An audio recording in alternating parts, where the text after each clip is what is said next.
بلکہ ہاں وہ ریاست جو تھی وہ ایک ایسی ریاست تھی کہ اس میں اسلام کے قوانین نافذ ہوں. اقبال نے مسلمانوں کے لیے جداگانہ شخصیت، جداگانہ قومیت کا مطالبہ نہیں کیا تھا، بلکہ ایک ایسے خطے ارضی کی بات کی تھی کہ جس کے اندر مسلمان ان تمام مروجہ اصولوں کو نافذ کر سکے. اس لیے تو کہتا ہے کہ رشی کے فاقوں سے ٹوٹا نہ برہمن کا طلسم، عصا نہ ہو تو کلیمی ہے کار بے بنیاد. کار بے بنیاد اس ریاست کو چاہتا تھا کہ کلیمی کو نافذ کرنے کے لیے، اس تمام تر معاملات کو نافذ کرنے کے لیے اس کا عصا ہونا بہت ضروری ہے، اور عصا ریاست کا عصا تھا. ورنہ تو مسلمان رہ رہے تھے، ورنہ تو مسلمان عبادت بھی کر رہے تھے، ورنہ تو مسلمان اپنی زندگی بڑے معمول سے گزار رہے تھے، نوکریاں بھی کر رہے تھے، علی گڑھ میں تعلیم بھی حاصل کر رہے تھے. لیکن لہذا ریاست کی فرما روائی کو انہوں نے فرما روائی کے اندر وہ کہتا ہے فرما روائی اس لیے ہے کہ آپ اس غلبے کے تحت اس نظام کو نافذ کر سکیں کہ جس نظام کو سید الانبیاء، پھر ان کے خلفاء، پھر ان کے باقی لوگوں نے نافذ کیا اور وہ قائم رہا کر دیا تھا. اور یہی وہ بات ہے کہ جس کے اوپر اقبال چاہتے تھے کہ ایک ایسی ریاست جو ہے اس خطے کے اندر، اور باقاعدہ انہوں نے خطوط کھینچے ہیں کہ کس علاقے کے اندر، شمال مغربی علاقے کے اندر، باقی علاقے کے اندر. اور باقاعدہ ان کا جو خطبہ الہ آباد ہے 1930 کا، وہ اتنا الیبوریٹ ہے. اور وہ تو انہوں نے بلکہ یہ کہا تھا کہ آج بلکہ واقعی ان کی، میں سوچتا ہوں کہ کتنی بڑی وسیع نظری ہے کہ انہوں نے اس علاقے کی علیحدہ ریاست دی تھی اور بنگال جو ہے وہ علیحدہ دی تھی. ہم نے دونوں کو اکٹھا کر دیا، وہ آخر میں 20 سال کے بعد علیحدہ ہو گیا اور دونوں مسلمان ریاستیں ہو گئیں. اور یہ ایک بات ہے.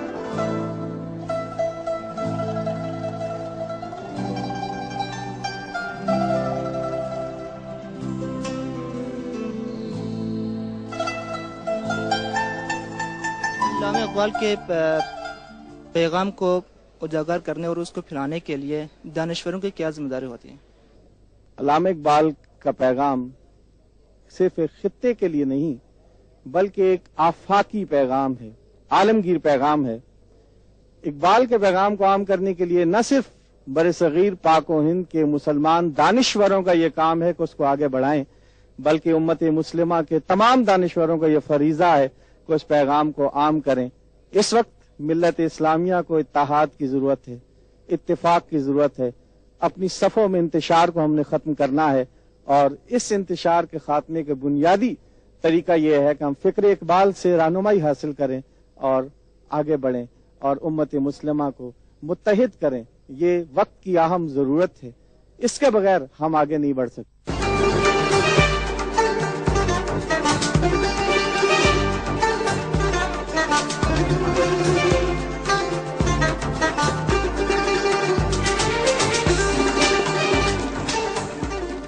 دانشوروں کی ذمہ داری، میں یہ کہوں گا صرف دانشوروں کی ذمہ داری نہیں ہے تمام، بلکہ ہمارے جو اساتذہ ہیں، ہم لوگ خود ہیں، جو لوگ ہیں، ہم سب کی ذمہ داری ہے کہ ہم اس کو آگے پھیلائیں.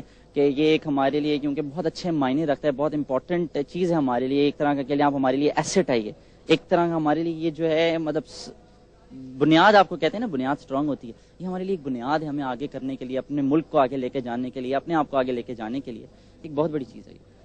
علامہ اقبال کی شاعری میں جو ہے یہ مومن کی تعریف کس طرح کی گئی ہے؟ مومن کی تعریف دی، دیکھیں ان کی شاعری میں بہت صاف سے واضح ہے کہ انہوں نے ایک مومن کو اس طرح بیان کیا کہ ایک مومن وہ ہے جو آپ کو بہت مطلب چست نظر آئے گا. آپ کو ایک اللہ کی یاد میں نہیں، صرف مومن وہ نہیں کہ صرف اللہ کی یاد میں ایک آپ کو بندہ نظر آئے جی اللہ اللہ کر رہا ہے ہر وقت بیٹھ کے. مومن صرف وہ نہیں، مومن وہ بندہ بھی ہے جو کہ اللہ کے ساتھ ساتھ آپ کے جو لوگ ہیں ارد گرد کے آپ کے بھائی ہیں ان کا بھی خیال رکھے.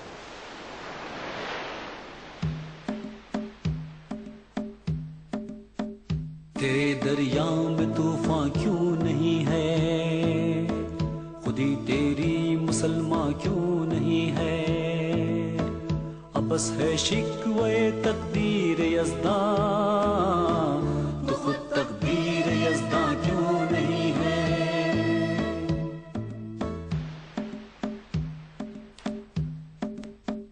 کبھی دریا سے مثل موج بھر کر، کبھی دریا کے سینے میں اتر کر، کبھی دریا کے ساحل سے گزر کر، مقام اپنی خودی کا پاش کر کر.